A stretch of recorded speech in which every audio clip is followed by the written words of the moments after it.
Senhoras e senhores, Trump acabou de superar todo mundo. Trump praticamente nunca erra. Ele, como dizem no MAGA, acaba sempre estando certo. Parece que isso vai ser chamado de o acordo do século.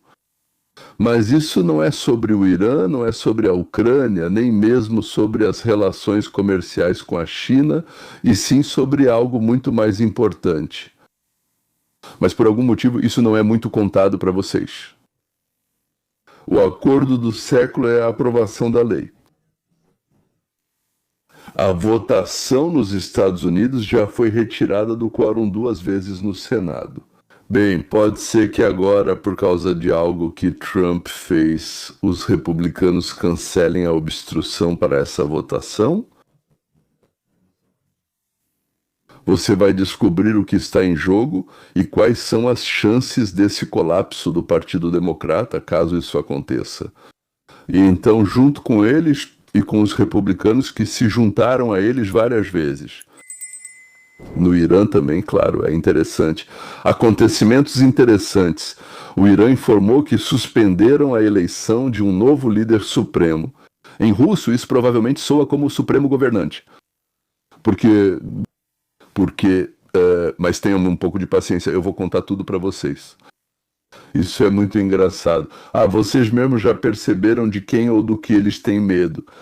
O presidente Trump, então, exigiu o reconhecimento da derrota total e incondicional do Irã, ou seja, uma rendição completa e sem condições. Os líderes sobreviventes do Irã recorreram a mim e pediram para retomar as negociações, disse Trump. Sabe o que Trump respondeu? Bem, vamos falar sobre isso ao longo deste programa incrivelmente interessante. No final, vou contar como os democratas roubaram documentos do próprio escritório deles. No Texas estão acontecendo as eleições primárias. Ou seja, os partidos escolhem seus representantes para disputar uma vaga no Senado. O republicano John Cornyn nem sempre e nem totalmente é um trumpista. John Cornyn. Ele nem sempre é trumpista, por isso ele disse, pertence à categoria de políticos com conexões. E essas conexões geralmente significam o estado profundo. Ou seja, alguém deve algo a ele deve algo a alguém, ele fez um favor para alguém deu dinheiro para ele para alguém, e assim por diante. Ou seja, não se pode contar com ele 100%. É isso que estou tentando dizer. Estão tentando substituí-lo nas prévias pelo procurador-geral do Texas, Ken Paxton, que é muito mais próximo de Trump. Ele é membro do movimento MAGA. O líder dos republicanos no Senado, Tooney, amigo próximo e muito alinhado com Cornyn em espírito, investiu nessa disputa uma quantia inédita. Isso nunca aconteceu antes nas prévias, $100 milhões. Mas mesmo com esse dinheiro absurdo para as primárias, é realmente uma quantia insana. Ou seja, apesar de Ken Paxton ter gastado 5,5 milhões, eles estão, como se diz, cabeça a cabeça, Tooney entrou em contato com Trump e pediu para ele apoiar Cornyn, ou seja, dizer que Cornyn é melhor. Todo mundo entende que a opinião de Trump vai impulsionar qualquer candidato. Ao que Trump respondeu, eu preciso que a lei de salvação da América passe pelo Senado e para isso você tem que acabar com obstrução. Ou seja, o direito dos democratas de discutir indefinidamente essa lei, esse projeto de lei, sobre esse tema específico. Aliás, os democratas, na época do Obama, também acabaram com obstrução para a discussão sobre juízes. Por isso, as ações dos republicanos serão legitimadas pelo fato de que os democratas fizeram a mesma coisa. Se você acabar com obstrução e aprovar essa lei, o projeto de lei, enquanto não for assinado, naturalmente é chamado de projeto de lei. Ele só se torna lei depois de passar pelas duas câmaras e pela assinatura do presidente. Então, nesse caso, eu recomendo ao Texas, então, eleger o seu candidato. Segundo a imprensa, disse Trump, Paxton imediatamente informou que se Paxton, aquele que está tentando bem, que é o procurador-geral, sim, informou que se Tooney fizer isso, então ele, Paxton, retirará sua candidatura e votará em Cornyn. Ken entende perfeitamente a importância e a necessidade desse projeto de lei. e o que há de tão especial nele que Trump está disposto a retirar seu candidato das eleições se esse projeto for aprovado e ele for assinado. Aqui está o relatório do jornalista da CNN sobre a conversa com Trump a esse respeito. E ele disse: eu gosto do John Cornyn, eu me dou bem com ele. Mas então ele começou a discutir a Lei de Salvação da América, que segundo ele é a Lei de Salvação da América, e não a Lei de Salvação, como sempre a chamamos. E ele disse que chamou isso de a coisa mais importante que ele quer fazer agora, além da guerra. E ele disse que agora, nessa Lei de Salvação da América, há 5 pontos que ele quer que a Câmara dos Deputados e o Senado aprovem. Ele declarou que não haverá votação por correspondência, exceto em casos relacionados ao serviço militar, doença, deficiência ou viagens. Nenhum homem participando de esportes femininos e nenhuma cirurgia de mudança de sexo para menores de idade. Ele incluiu esses 2 problemas sociais às questões de votação da Lei de Salvação da América. Ou seja, Trump quer acabar com fraudes, impedir a possibilidade de falsificações e enganos nas eleições, incluindo a exigência de documento com foto, comprovação de cidadania e o fim da votação por correspondência, exceto para categorias como pessoas com deficiência, viagens a trabalho ou serviço militar. MAGA acredita que centenas de milhares de imigrantes ilegais e votos fraudulentos participaram de várias eleições e os democratas ficaram apavorados. Os democratas estão em pânico porque achavam que o projeto de lei estava morto, mas ele voltou. Então isso é uma loucura, identificação de eleitores. Não se trata de identificação de eleitores. A lei SAFE não é sobre isso, é sobre registro, é sobre confirmação de cidadania com passaporte. Não, nem todo mundo tem passaporte. Se você é M, eu não faço ideia de onde está o meu. Você sabe onde está sua certidão de nascimento? Perdi a minha aos 7 anos. Quero dizer, eu nem faço ideia por onde começar para recuperá-la. Esse foi claro, vocês o reconheceram, nosso bonitão, o falastrão governador Gnusson. Ele não sabe que uma cópia da certidão de nascimento pode ser obtida em no máximo 4 semanas, e o documento de identidade em apenas 2. Bem, e se você quiser um passaporte também, acho que em 4 ou 6 semanas. Dá 6, mas se você pagar mais, eles entregam em 2, algo assim. Ou seja, entre as eleições, em 4 anos ou em 2. Isso pode ser feito facilmente entre eleições. Então, nosso governador é tão bobo que nem sabe, nem imagina, nem para onde recorrer sobre isso para que enviem. Agora sobre o custo. Então, uma cópia da certidão de nascimento custa $15. E o documento, sim, se você quiser mais rápido, custa $30, caso contrário, 15. A identidade com foto custa $30, se quiser agilizar, acho que paga mais $10. Então, ou seja, por $45 e 4 semanas de espera, você tem no bolso tudo o que precisa para votar. E se você não tiver $45, que horror, não tem $45, então você vai até o escritório local de qualquer partido e diz: eu sou de vocês, sim. Estou na lista dos democratas ou republicanos, sim. Gostaria de votar, mas não posso, não tenho $45, pode ter certeza, os republicanos vão te ajudar. E os democratas também vão garantir isso para você. Mas o governador da Califórnia, bem, simplesmente não faz ideia de como e onde conseguir isso. Você entende o nível dele, né? Digamos assim, o nível ou de honestidade ou de inteligência é uma das 2 coisas, não tem uma terceira opção, certo? Eles parecem nos achar idiotas. Na verdade, eles realmente têm todos os motivos para nos considerar idiotas. Claro que acham. Agora mesmo descobriram que eles roubaram as provas. Os documentos. Ou seja, claro, não foram eles. Alguém roubou os documentos, alguém desligou todas as câmeras. Alguém então tinha a chave, bom, não a chave como se chama, a combinação para abrir as portas. Alguém sabia onde tudo isso estava guardado. E pegaram só aqueles documentos que mostraram. Agora vou contar o que eles mostraram. Uma história realmente incrível, não é?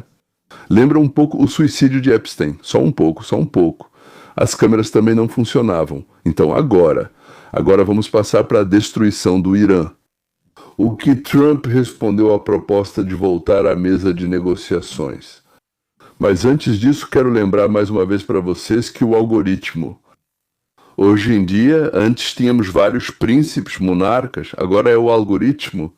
O algoritmo do YouTube decide divulgar amplamente o canal se os espectadores frequentes do canal ativarem o sininho ao lado da inscrição. Bom, naturalmente, primeiro você precisa se inscrever e depois aparece esse tal sininho.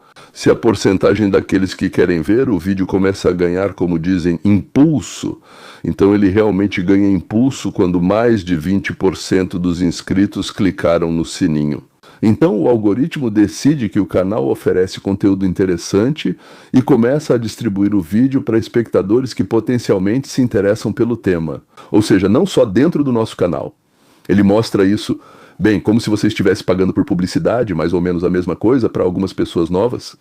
Você não se interessaria por isso aqui, porque parece que muitas outras pessoas se interessaram.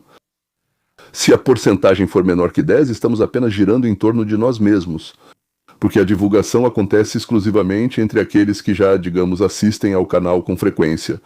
Então, ativar o sininho, senhoras e senhores, é muito importante para levar a informação a um público mais amplo, a novos potenciais espectadores. Sem sair da página, clique agora mesmo. E se você puder, envie este vídeo para 2 amigos. E notícias importantes chegam do Irã. O regime está adiando a escolha do novo líder supremo, postergando a eleição. Interessante, porque será? Talvez ninguém naquele país queira esse trabalho. Eles têm medo. A vida de uma pessoa assim, digamos, é muito curta. E isso depois que o presidente Trump declarou que o filho de Khamenei é um sucessor inaceitável. Trump declara: todos que parecem querer se tornar líderes acabam morrendo.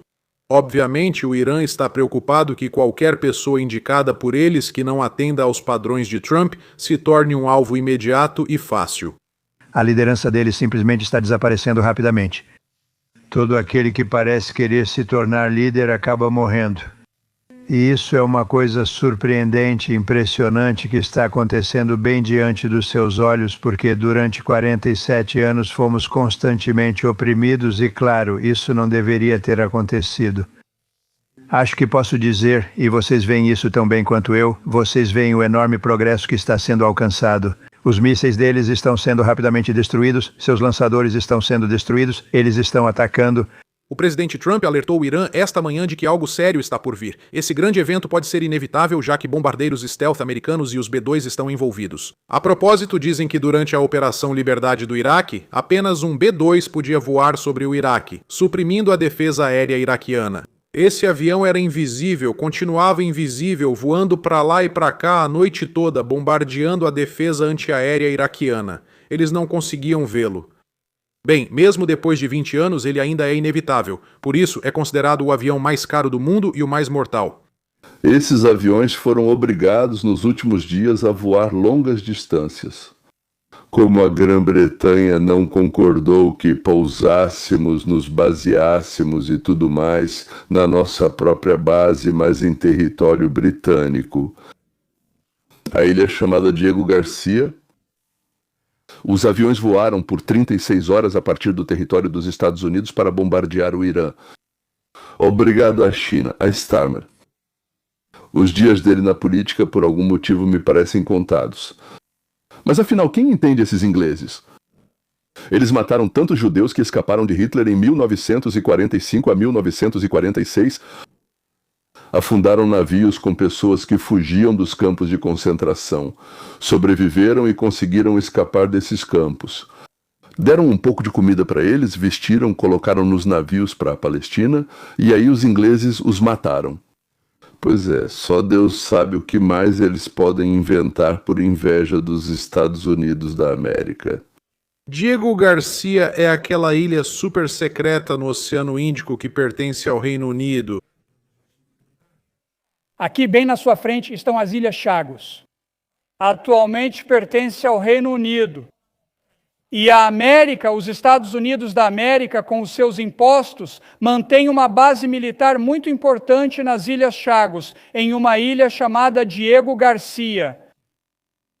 O primeiro-ministro Keir Starmer, por algum motivo desconhecido, negou aos Estados Unidos o acesso no início da guerra, mas agora finalmente ele muda de posição, permitindo que a frota americana use essa base. O ministro da Defesa, Pete Hegseth, declarou ontem, quinta-feira, que o poder de fogo sobre Teherã aumentará drasticamente graças ao apoio das bases britânicas. O chefe do Estado-Maior de Israel declarou esta manhã que essa operação reserva surpresas adicionais pela frente e não pretende revelá-las. Informações de fontes abertas indicam que este fim de semana será de choque e pavor para o Irã. Choque e pavor graças ao fato de Diego Garcia ter se tornado acessível. Os Estados Unidos e Israel agora têm total superioridade aérea sobre o Irã. Não é mais apenas superioridade, mas domínio completo do espaço aéreo. As ações militares no Irã seguem pelo 7º dia. O presidente iraniano disse que vários países iniciaram esforços de mediação para resolver o conflito. Surgiu uma mensagem sobre Trump no Truth Social. O preço do petróleo aumentou novamente. Now hovering around $90. E agora o preço está oscilando em torno de $90 por barril. E quanto mais tempo essa guerra durar, mais alto será o preço do petróleo. É bem provável que até a próxima semana ele chegue a $100 por barril e em algumas semanas a 150. Isso é possível. Quanto mais tempo o estreito ficar fechado, maior será o preço do petróleo. O presidente Trump não pode permitir isso por vários motivos. Nossos aliados no Golfo não vão permitir isso. Nossos aliados europeus também não vão permitir. Isso simplesmente não é uma opção. O almirante Brad Cooper, comandante do CENTCOM, trouxe hoje de manhã uma atualização sobre o andamento das operações militares. Vamos ouvir. O objetivo aqui é tirar do Irã a capacidade de projetar poder sobre o estreito o mais rápido possível, para que os navios possam voltar a se movimentar. Eles não têm medo de atravessar porque o Irã não tem capacidade de destruir esses navios. Tudo deve ocorrer até o fim de semana. O comandante do CENTCOM, Cooper, afirma: estamos progredindo, e ligue a gravação. Se olharmos para as últimas 24 horas da operação, comparado ao ponto em que estávamos no início, os ataques com mísseis balísticos diminuíram em 90% desde o primeiro dia. Os ataques de drones diminuíram em 83% desde o primeiro dia. Apesar disso, continuamos vigilantes.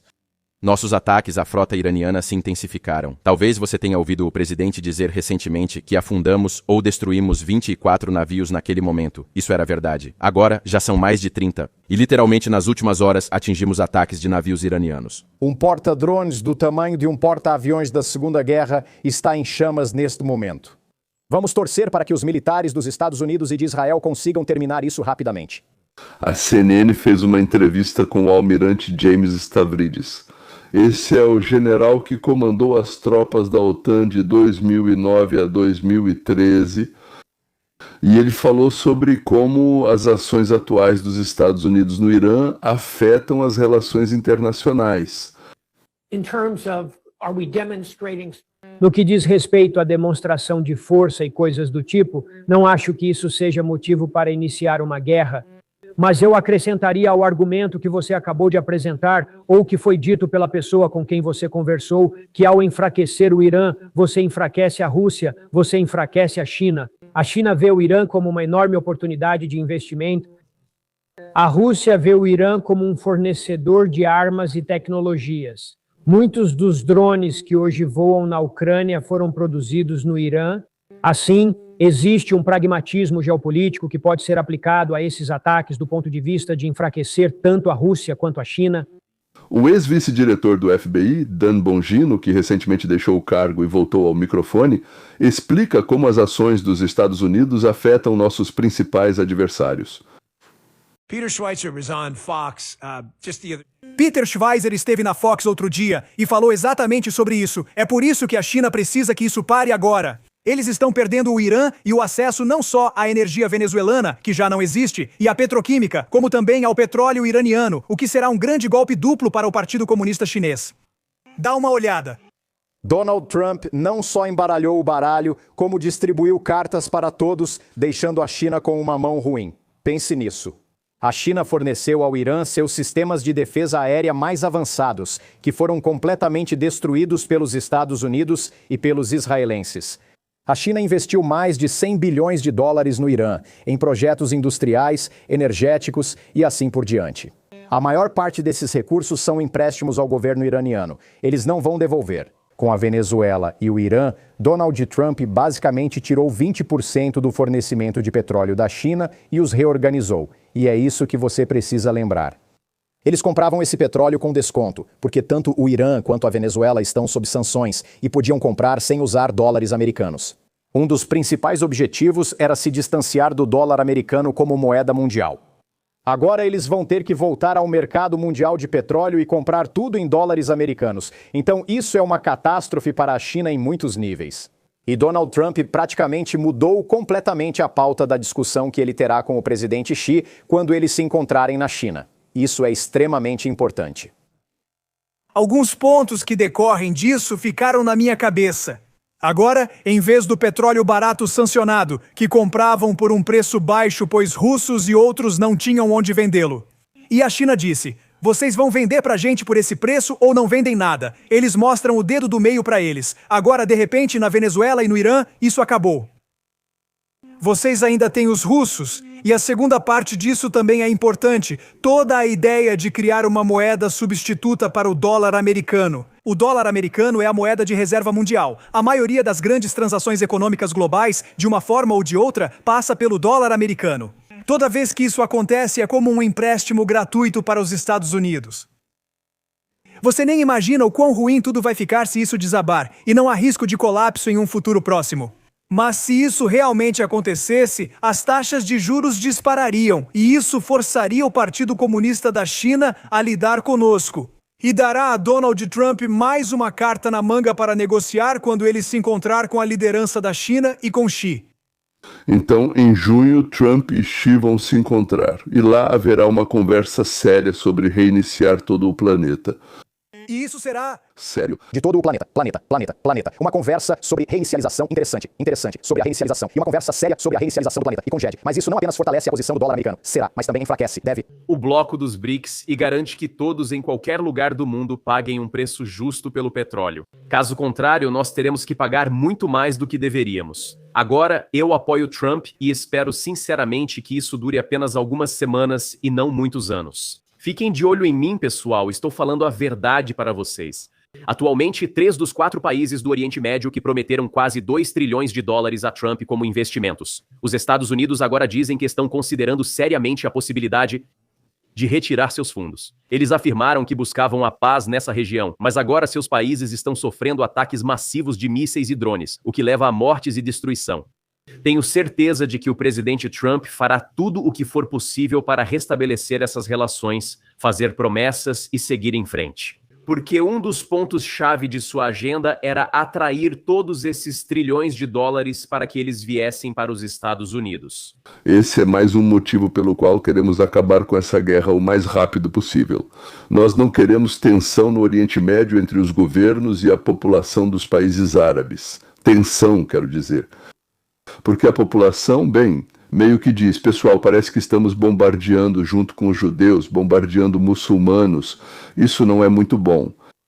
E explicar para eles por que estamos fazendo isso agora é compreensível, mas se durar muito, será muito negativo. Isso vai afetar a liderança de vários países árabes, países muçulmanos, e, portanto, consequentemente, vai afetar imediatamente o relacionamento entre eles e nós.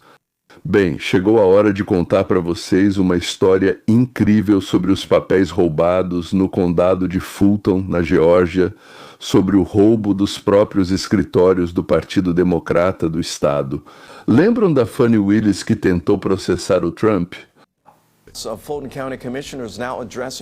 A comissária do condado de Fulton comenta sobre a invasão em seu escritório e expressa séria preocupação com a segurança. A comissária Mo Ivory disse que objetos foram roubados, documentos revirados e as câmeras de segurança foram desligadas durante aquela invasão em janeiro. Este é um prédio do governo, então é muito difícil desligar as câmeras. As câmeras foram desligadas manualmente, e é por isso que sabemos que isso significa que alguém teve acesso a elas para desligá-las, e alguém também teve acesso aos códigos para entrar no meu escritório, que obviamente não compartilhamos com ninguém. A polícia não conseguiu encontrar quem era o responsável. Diante do aumento da violência política, essa questão deve ser de extrema importância para a liderança do nosso condado, para garantir a segurança de qualquer pessoa eleita para um cargo, independentemente de suas preferências políticas, contra qualquer tipo de dano. A polícia de Fulton investigou e afirma que as câmeras podem ter sido danificadas por diversos motivos. E como não havia provas convincentes, o caso foi encerrado. Agora, o comissário Ivory pede uma investigação independente sobre essa invasão. Desapareceram documentos relacionados à investigação e à acusação contra Trump por suposta tentativa de influenciar os resultados da votação no condado deles. E agora esses documentos, assim como os documentos do Comitê de Investigação sobre o suposto ataque ao Capitólio, sumiram, foram embora, desapareceram. Ninguém sabe quem levou nem para onde. Todos desconfiam, mas ninguém tem certeza. O principal é que lá havia confirmações de que Fani Willis e sua equipe agiam sob orientação da Casa Branca. E foi isso que pareceu mais assustador para os democratas. Help anyone, including Fani Willis. Prestar assistência a alguém, incluindo Fani Willis, responsabilizar Donald Trump e seus coacusados. O segundo ponto que vemos, que é ainda mais suspeito, ficou claro a partir do segundo artigo publicado pelo Just the News. Neste artigo, vemos que ao condado de Fulton e sua promotoria foi oferecida uma verba no mesmo período citado, sem que eles estivessem buscando isso. E não era uma situação em que eles precisavam se inscrever e competir com outras pessoas por esses fundos federais. Basicamente, eles receberam a verba sem exigir qualquer tipo de concorrência, o que, na minha opinião pessoal, sinceramente parece um caso de troca de favores. Então vão processar criminalmente Donald Trump e seus amigos. Aliás, querem receber dinheiro federal? Bom, claro que eles vão dizer que uma coisa não tem nada a ver com a outra, mas olha, se tem cheiro, é porque tem cheiro. E por fim, lembro que Fani Willis está atualmente sob investigação por possível conluio com a administração Biden. Isso combina perfeitamente com a ideia de que ela acabou de receber aquele dinheiro sobre o qual você acabou de ouvir da senhorita Grout. Bem, ela está sob investigação agora. Essas investigações são principalmente confidenciais, mas também podem ser conduzidas publicamente. Amigos, vamos voltar para Megan Grout. Deem uma olhada. Vou mostrar este vídeo do depoimento dela em dezembro, quando testemunhou no Comitê do Senado da Geórgia. Assistam. Na carta você sugere um encontro presencial. Eles aceitaram sua proposta de se encontrarem pessoalmente? Eu nunca me encontrei com o Thompson. Você encontrou alguém da comissão do 6 de janeiro? Não sei. Talvez eu os tenha encontrado sem conhecer seu trabalho. Bem, eu perguntei sobre o Sr. Wade. Você conversou com alguém que trabalhou com o Comitê do 6 de janeiro ou que foi advogado do Comitê J6? Pergunte e responda. Pergunte e responda, ela disse. Que ela mesma nunca fez isso. Ela declarou isso sob juramento. Você se comunicou com membros do Comitê J6 por meio de intermediários que transmitiam suas mensagens? Não me lembro de falar com ninguém do Comitê de 6 de janeiro. Você perguntou se já encontrei alguém. Sou funcionária pública. Sempre encontro pessoas pelo país, aperto mãos, tiro fotos e beijo crianças, como fazem os representantes eleitos. Então, eu realmente não faço ideia se já encontrei alguém que pudesse fazer parte do Comitê de 6 de janeiro. Já que você viu Fani Willis depor sob juramento e afirmar que não falou com ninguém do Comitê J6, quero te mostrar esta carta. Este é um e-mail, um dos documentos obtidos pelo Just the News via pedido de registros públicos, sobre o qual acabei de comentar. É de abril de 2022. Ele foi enviado por Timothy Riff, conselheiro sênior do Comitê de 6 de janeiro, ao investigador Hill, da promotoria de Fulton, que trabalha para Fani Willis. Riff diz a Hill bem no final deste e-mail: meu colega Dan George, que está em cópia aqui, entrou em contato com a promotora Willis sobre esse assunto e gostaríamos de garantir uma comunicação contínua à medida que seu inquérito do grande júri avança. Então sabemos que Fani Willis realmente teve alguma comunicação com Dan George. Quem é ele? Ele era outro advogado do Comitê J6? Então, se você voltar, pode ouvir isso novamente, o vídeo com ela sob juramento.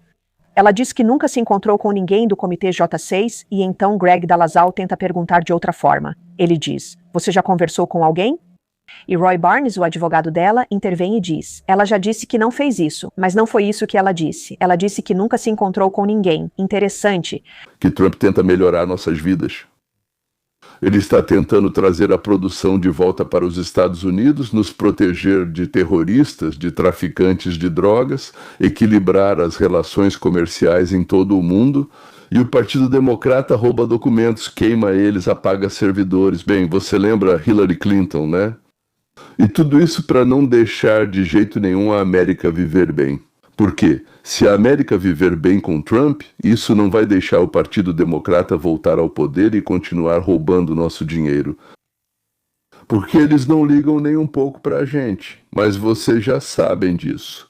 Porque eles já se acostumaram e não conseguem viver só com o salário. Porque para onde vai esse dinheiro não é da nossa conta, embora tenhamos trabalhado por ele. Assim que a gente coloca dinheiro no bolso, eles já querem tirar. Eles não conseguem evitar, parece que coça o corpo inteiro deles. E eles sentem um desejo totalmente incontrolável de pegar esse dinheiro para eles. Não importa que não foram eles que ganharam esse dinheiro, o que importa é que eles querem, e o Trump não deixa, ele atrapalha. E você? E você quer que roubem seus ganhos. Porque se quiser, vote nos democratas. Mas se não quiserem, senhoras e senhores, então soem todos os alarmes. Até logo, continuação.